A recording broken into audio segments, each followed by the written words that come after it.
Hello, my name is Dr. John Miller, previously the Provincial Health Officer in British Columbia. Today I'm going to talk about a motion that was introduced in Parliament back in December called a Green New Deal for Canada. And sometimes other people refer to the concepts as a just recovery from COVID-19.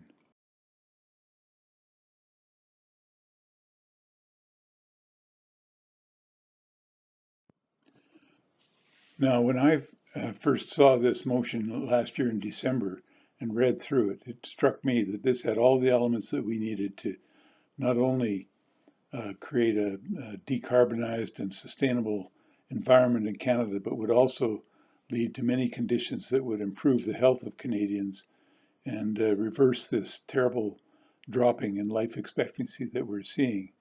This motion was supported by Greens, and I spoke to a number of Liberal MPs and ministers, but they decided that they would prefer to go ahead and create their own Green New Deal, or a version of it that they're often calling a just recovery. And the throne speech on September the 23rd last month contained many new initiatives, in fact, that would indeed move us towards elements of something like a Green New Deal, but there were important pieces missing. And that's what I want to talk about today briefly.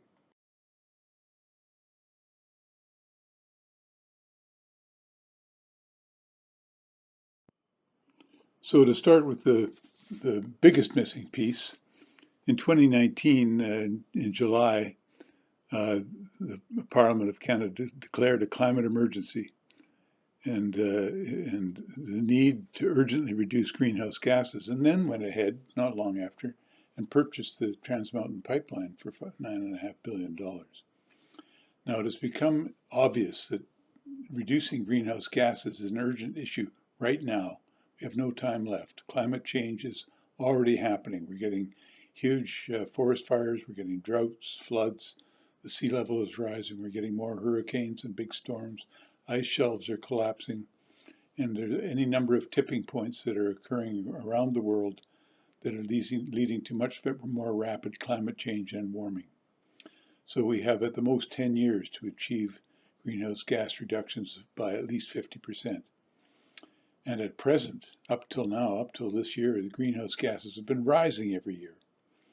So this now presents an existential threat to continued human existence on this globe and all other species.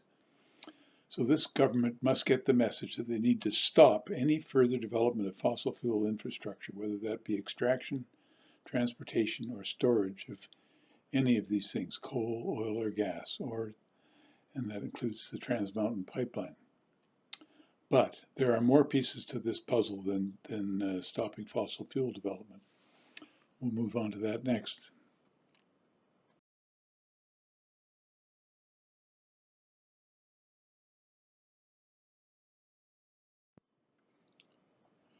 So in addition to climate change, of course, all of us in public health have been totally preoccupied with COVID-19, so I'm not really going to spend any time discussing those issues.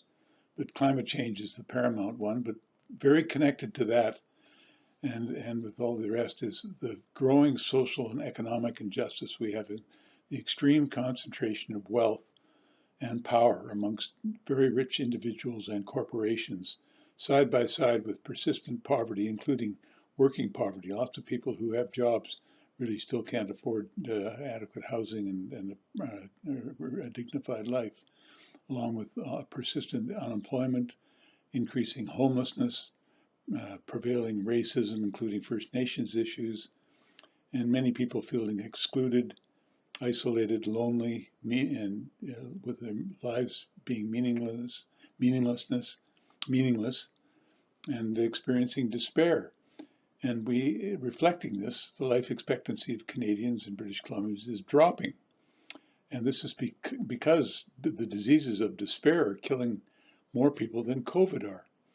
And that includes suicides, opioid addiction and overdoses, alcohol addiction and chronic disease from that, and tobacco, and increasing violence and trauma and homicide. And underlying all this are issues, the power differential affects democracy, And we have retreated in terms of international cooperation. And to some degree, capitalism is responsible here because the price signals that the market is sending no longer includes the hidden costs of doing business, like pollution and ill health. And so we have to revise how the market system works and ensure that the price signals include the real costs as well as the material costs. And it's time for Canada to take a leadership role internationally, but we can't possibly take that role unless we can address all of these issues ourselves. So on the rest of this deck, I'm going to be talking about the other issues beside climate change that we need to address.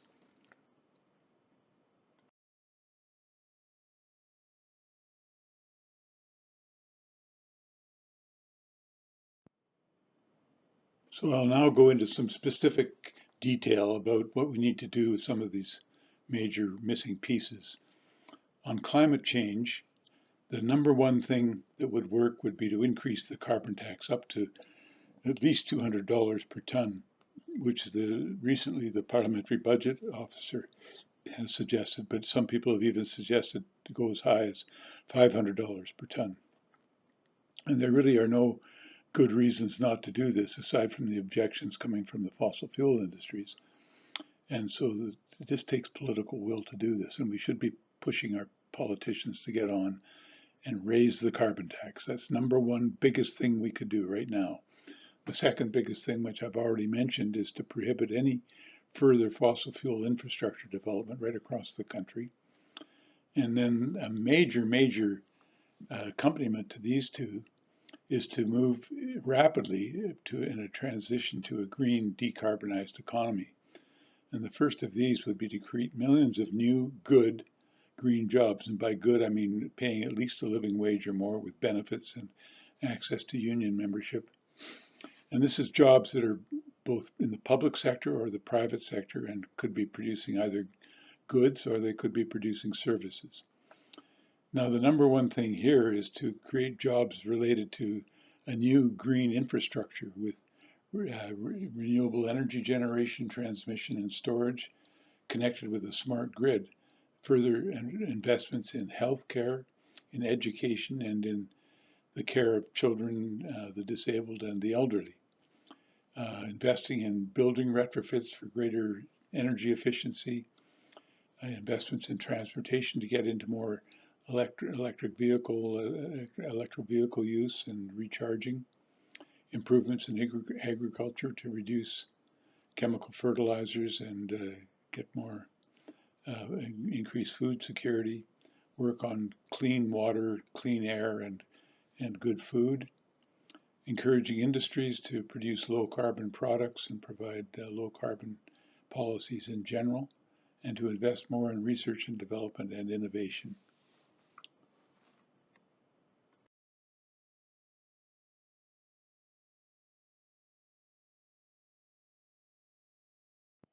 So in addition to looking at detailed climate change policies, the next category is to restore social and economic justice. And the first of these would be to consider bringing in a universal guaranteed income, which could end poverty. The second would be a federal job guarantee, which would end unemployment. And the third would be a national housing strategy, which in cooperation with the provinces and municipalities could end homelessness. And then importantly, in terms of funding all of these things, would be tax reform. Number one is to, as I've already said, we're trying to increase fairness and reduce inequities. The first thing to consider would be the income tax system, making income tax more progressive, that is, putting in higher taxes for the very wealthy and closing loopholes like capital gains, income splitting, and stock buybacks, and stopping all access to offshore tax havens, which can be done. We could be introducing a wealth tax and or an inheritance tax for the extremely wealthy. Some people have suggested, the NDP have recently suggested a 1% tax on all per year on everybody with total net wealth of over $20 million. so most of you won't be affected. And the third category here is to reform corporate tax and putting a tax on pollution above and beyond the carbon tax I've already talked about, taxing excess profits, which has been done in the past, and make sure that the very successful, so-called successful companies that are making great profits during COVID, that some of that money is used to support other programs, so that the full burden of these things doesn't fall on middle class and low income workers. We could bring in a financial transaction tax, which is a Tobin, so-called Tobin tax, which is aimed at financial companies that do rapid transactions, just flipping stocks around in an arbitrary way to make money. And again, closing tax havens to corporations, which certainly can be done. And then another rung here in restoring social and economic justice is to ensure universal access to high quality public services. That includes education, from early childhood education right through to post-secondary college training and skills development, to health care, and to the care of children, and affordable child policy, to the disabled, and to the elderly. Housing policy, as I've already suggested, to end homelessness, improving EI through the continuation of the CERB and other measures, increasing disability assistance, improving transport to increasingly electrify public transit and encourage private electrical transit as well, improving broadband internet access, and ensuring a right to clean water, air, and food security.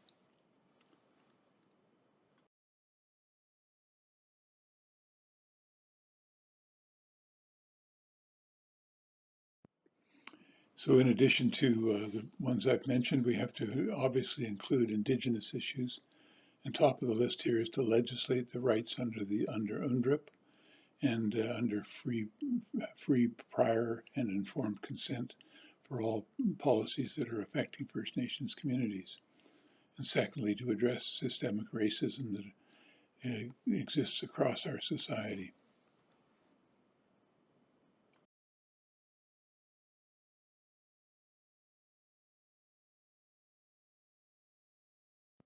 This may sound like a lot of change for our society, but all of these measures can be done. They are affordable, but it will require political will. And we must make it clear to the politicians that the costs to our society will be much, much higher if we do not act now. So it's time to act now before it gets worse.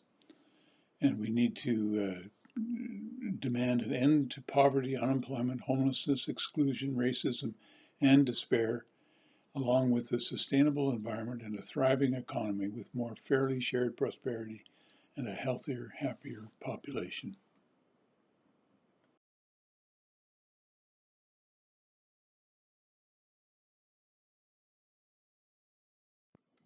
So what can you do as public health professionals to make these changes and to achieve that vision? It's time for you to take action, both personally in your own private lives, in your own homes, locally in your neighborhoods and municipalities, provincially, nationally, and internationally, through acting on this advocacy agenda that I'm suggesting to you. Number one, as I've said, is to increase the carbon tax to over $200 per ton. Next one is to stop any further fossil fuel infrastructure development across this country, and to demand an end to poverty, unemployment, and homelessness through a universal basic income, a job guarantee, and a national housing strategy.